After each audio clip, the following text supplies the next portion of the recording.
दोस्तों, आज की कहानी है सुहाग रात के बाद जेठानी बोली, देवरानी जी खुशखबरी सुनाओ। कहानी पसंद आए तो वीडियो को लाइक और सब्सक्राइब जरूर करना। घर में सालों बाद सफ़ेदी होने जा रही थी। माँ और भाभी की मदद के लिए मैंने 2 दिन के लिए कॉलेज से छुट्टी कर ली। दीदी के जाने के बाद उनका कमरा मैंने हथिया लिया था। किताबों की अलमारी के ऊपर हिस्से में दीदी की किताबें थीं। मैं कुर्सी पर चढ़कर किताबें उतार रही थी कि अचानक हाथ से 3-4 किताबें गिर पड़ी। 1-2 किताबें जमीन पर अधखुली पड़ी थी। उनको उठाने के लिए झुकी तो देखा 3-4 पेज का एक पत्र पड़ा था। अरे, यह तो जीजा जी का पत्र है जो उन्होंने दीदी को इंग्लैंड से लिखा था। पत्र पर एक नज़र डालते हुए मैंने सोचा, दीदी का पत्र मुझे नहीं पढ़ना चाहिए, परंतु मन में पत्र पढ़ने की उत्सुकता हुई। माँ भी रसोई में ही थी, अभी बंटी को स्कूल छोड़ने गई थी। जीजा जी के पत्र ने मुझे झकझोर कर रख दिया और अतीत के आंगन में लाकर खड़ा कर दिया। दीदी हम तीनों से सबसे बड़ी है, भैया दूसरे नंबर पे हैं। दीदी और मुझ में फ़र्क भी 12 साल का है। माँ और पिताजी को घर में बहू लाने की और बहुत इच्छा थी, इसलिए भैया की शादी जल्द ही हो गई। वैसे भी दीदी की शादी की प्रतीक्षा करते तो भैया कुंवारे ही रह जाते। उन दिन सवेरे से ही सब लोग काम पर लगे हुए थे। पूरे घर की अच्छी तरह से सफाई की जा रही थी। माँ और भाभी रसोई में लगी थी। दीदी को देखने के लिए कुछ लोग दिल्ली आ गए थे। वे दोपहर 12 बजे तक हमारे घर पहुँचने वाले थे। दिल्ली से चलने से पहले उनका 10 बजे के लगभग फ़ोन आ गया था। दीदी नहा धोकर तैयार हो रही थी।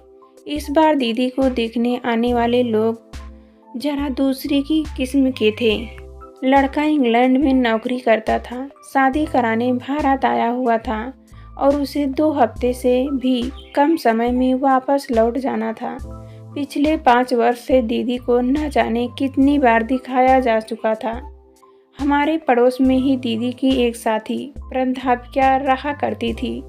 वे हमेशा ही हमारे घर में होने वाली गतिविधियों से जान जाती कि कोई दीदी को देखने आ रहा है। हर बार जब निराशा हाथ लगती तो दीदी को उनके सामने लज्जित होना पड़ता था। वैसे वे बेचारी दीदी को कुछ नहीं कहती थी, परंतु दीदी ही हर बार अपने को हीन और अपमानित महसूस करती थी। पिछले कुछ महीनों में तो दीदी ने कई बार घर में काफ़ी कलेश किया था कि वे भेड़ बकरी की तरह नहीं दिखाई जाएगी, परंतु पिताजी की एक डांट के आगे बेचारी झुक जाती। हाँ, अपनी जिद, हीन भावना और अपनापन के कारण वह खूब रोती। वे लोग ठीक समय पर ही आ गए थे। उन सब की खूब खातिरदारी की गई। वे खुश नजर आ रहे थे। लड़के के भैया, भाभी, छोटी बहन, माता पिता, 2 छोटे भाई और बड़े भाई के 3 बच्चे सभी बैठक में बैठे थे। लड़के की माँ, भाभी, छोटी बहन तो पहले ही अंदर जाकर दीदी से मिल चुकी थी। जिस प्यार से लड़के की माँ दीदी को देख रही थी, उससे तो लगता था कि उन्हें दीदी बहुत पसंद आई है। खाने के पश्चात दीदी को बैठक में लाया गया, जहाँ सब लोग बैठे थे। लड़के के पिता और बड़े भाई दीदी को बड़े गौर से देख रहे थे। लड़का बेचारा चुप ही रहा था। उसकी शायद समझ में नहीं आ रहा था कि क्या करे। वह दीदी से आंख मिलाने का साहस नहीं कर पा रहा था। लगभग आधे घंटे बाद लड़के के पिता ने कहा, इन दोनों को कुछ देर के लिए अकेला छोड़ देते हैं। एक दूसरे से एकांत में कुछ पूछना हो तो पूछ सकते हैं। उनकी बात सुनकर सब लोग वहां से उठ गए। लगभग 20 मिनट पश्चात दीदी अंदर आ गई। उनके आने पर लड़के के घर की महिलाएं बैठक में चली गई। उन्होंने अपने परिवार के पुरुषों को भी वहीं बुला लिया।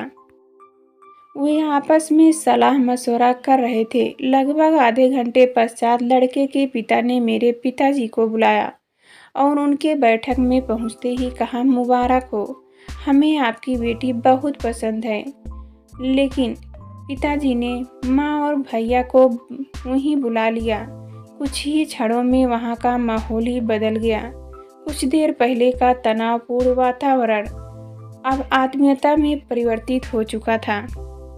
जब दीदी ने सुना कि उनको आखिर किसी ने पसंद ही कर लिया है, तब उन्होंने चैन की सांस ली। वे लाज की चादर ओढ़े बैठी थी। बैठक में पिताजी उन लोगों से सारी बातें तय कर रहे थे।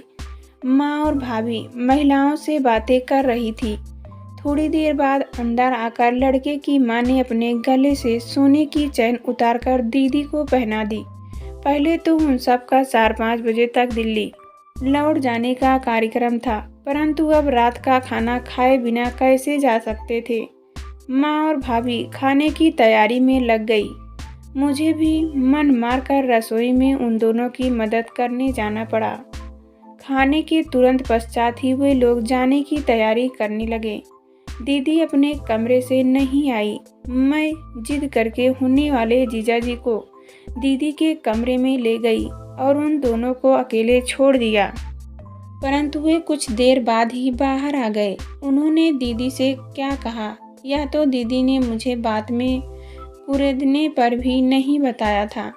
3 दिन बाद पिताजी और भैया जाकर सगाई की रस्म पूरी कराए।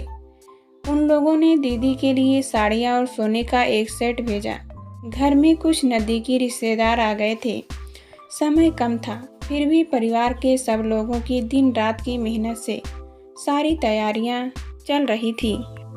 खूब धूमधाम से शादी हुई। किसी को विश्वास ही नहीं होता था कि लड़की वालों ने 6 दिन पहले ही हमारे यहाँ आकर पहली बार दीदी को देखा था। सवेरे 8 बजे बारात विदा हो गई। दीदी हमारा घर सूना कर गई थी। दीदी को जीजाजी अगले ही दिन ब्रिटेन के हाई कमीशन ले गए। उनके लिए वीज़ा मिलने में कुछ दिन तो लग ही जाने थे। दिल्ली में दीदी से हम मुश्किल से 40 घंटे बाद मिले थे, परंतु ऐसा लगा कि जैसे मुद्दतों के बाद मिली हूँ। दीदी बहुत थकी थकी नजर आ रही थी, कुछ उदास भी थी। आखिर जीजाजी लंबी हवाई यात्रा पर जो जा रहे थे। जीजाजी के विमान के चले जाने पर हम लोग मोदी नगर रवाना हो गए। दीदी की सास ने तो घर चलने की काफ़ी जिद की, पर माता पिताजी नहीं माने। 1-2 दिन बाद तो भैया दीदी को लिवाने के लिए उनके यहाँ जाने ही वाले थे। दीदी भी घर जल्दी आने को इच्छुक थी। उन्होंने अभी अपनी नौकरी के इस्तीफा नहीं दिया था। 2 दिन बाद भैया दीदी को लिवा लाए।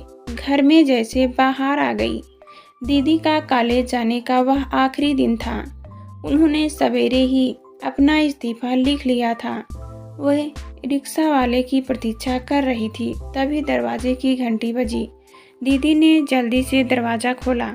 उनके ही नाम रजिस्ट्री थी। जीजाजी ने ही रजिस्ट्री पत्र भेजा था। दीदी पत्र को उत्सुकता से खोलने लगी। उनके हवाई टिकट के साथ एक पत्र भी था।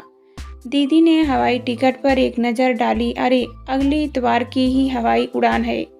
मैंने टिकट दीदी के हाथ से ले लिया। दीदी पत्र पढ़ने लगी। अचानक मुझे उनके चेहरे का रंग उड़ता सा नजर आया। जीजाजी ठीक है ना? मैंने घबरा कर पूछा। हाँ ठीक है, दीदी ने बस यही कहा। उनका चेहरा बिल्कुल पीला पड़ गया था। वह मुझे वहीं छोड़कर स्नान घर में चली गई। मैं जीजाजी का भेजा हवाई टिकट माँ को दिखाने के लिए रसोई में चली गई। कुछ ही देर में भाभी भी आ गई। रिक्शा वाला बाहर घंटी बजा रहा था। हम लोग हवाई टिकट देखकर इतने उत्साहित हो गए कि दीदी की अनुपस्थिति का एहसास ही नहीं हुआ। दीदी जब स्नान घर से निकली तो सीधी रिक्शा की ओर जाने लगी। भाभी ने रोका तो बस यही कह दिया, भाभी जी मुझे देर हो रही है। दीदी के चेहरे की बस एक ही झलक मैं देख पाई थी। उन्होंने चाहे भाभी के मन में कोई शक न पैदा हो, पर मुझे विश्वास हो गया था कि दीदी स्नान घर में जरूर ही रोई होगी। शायद वह इतनी जल्दी हम सबको छोड़कर विदेश जाने से घबरा रही थी। जीजाजी के साथ उन्होंने कितना कम समय बिताया था। वे दोनों एक दूसरे के लिए लगभग अजनबी ही तो थे। दीदी का उसी दिन से मन खराब होने लगा। 2-3 बार तो रोई भी थी। माँ और पिताजी उन्हें समझाने के अलावा और कर भी क्या सकते थे। इंग्लैंड जाने से 2 दिन पहले वे अपनी ससुराल चली गई। दीदी को हवाई अड्डे पर विदा करने के लिए उनकी ससुराल के लोगों के साथ साथ हम सब भी पहुंच हुए थे। तब दीदी भी काफ़ी परिवर्तन सा नजर आ रहा था। विदा लेते समय दीदी की जेठानी ने उनसे कहा, अब तो हमें जल्दी से जल्दी खुशखबरी देना। दीदी चली गई। हम लोग भी वापस मोदी नगर आ गए। जीजाजी ने दीदी के लंदन पहुंचने का तार उनके वहां पहुंचते ही भेज दिया। तार पाकर घर में सबको बहुत राहत मिली। दीदी का पत्र भी आ गया। माँ ने उनका पत्र न जाने कितनी बार पढ़ा होगा। दीदी के जाने के बाद कई सप्ताह तो घर कुछ सूना सूना सा लगा, परंतु बाद में सब सामान्य हो गया। जीजाजी और दीदी के पत्र हमेशा नियमित रूप से आते रहते थे। दीदी ने माँ पिताजी को तसल्ली दे रही थी कि उनकी बेटी बहुत खुश है। उनको इंग्लैंड गए 2 साल होने जा रहे थे। माँ ने कभी दीदी को भारत आने के लिए नहीं लिखा था। सोचा था उचित समय आने पर ही आग्रह करेगी। माँ की नज़रों में उचित समय मेरी शादी का ही अवसर था, जिसके लिए माँ पिताजी दौड़ धूप कर रहे थे। माँ ने रसोई से आवाज़ दी, सफ़ेदी करने वाले आते ही होंगे। सामान जल्दी से निकाल कर कमरा खाली करो। अच्छा माँ, मैं उत्तर दिया। पता नहीं उसी क्षण मुझे अपनी दीदी पर क्यों इतना स्नेह उमड़ आया। भावावेश में मेरी आंखें भीग गई। फिर मुझे जीजाजी का ध्यान आया। उन्होंने अपने प्यार से दीदी के अधूरे जीवन में शायद कुछ पूर्णता सी ला दी है। यह तो हमें कभी शायद पता नहीं चल पाएगा कि दीदी वास्तव में खुश है या नहीं, परंतु उनके पत्रों से इस बात का ज़बरदस्त एहसास होता कि जीजाजी उनको बहुत प्यार करते हैं। भाभी बंटी को विद्यालय छोड़कर घर आ गई थी, इससे पहले कि वे मुझे जीजाजी का पत्र पढ़ते हुए देख पाती। मैंने पत्र की कुछ खास पंक्तियों पर आखिरी नज़र डाली। जीजाजी ने स्पष्ट शब्दों में लिखा था कि घर वालों की जिद के आगे झुककर ही उन्होंने शादी की थी। उनकी इस भूल के लिए वे स्वयं ही उत्तरदायी हैं। घर वालों में से किसी को भी नहीं मालूम था कि वे अपनी पत्नी को एक पति का सुख देने में असमर्थ हैं। वे अपनी इस शारीरिक असमर्थता को अपने परिवार वालों के सामने स्वीकार नहीं कर सके। इसके लिए वे अत्यंत दुखी हैं।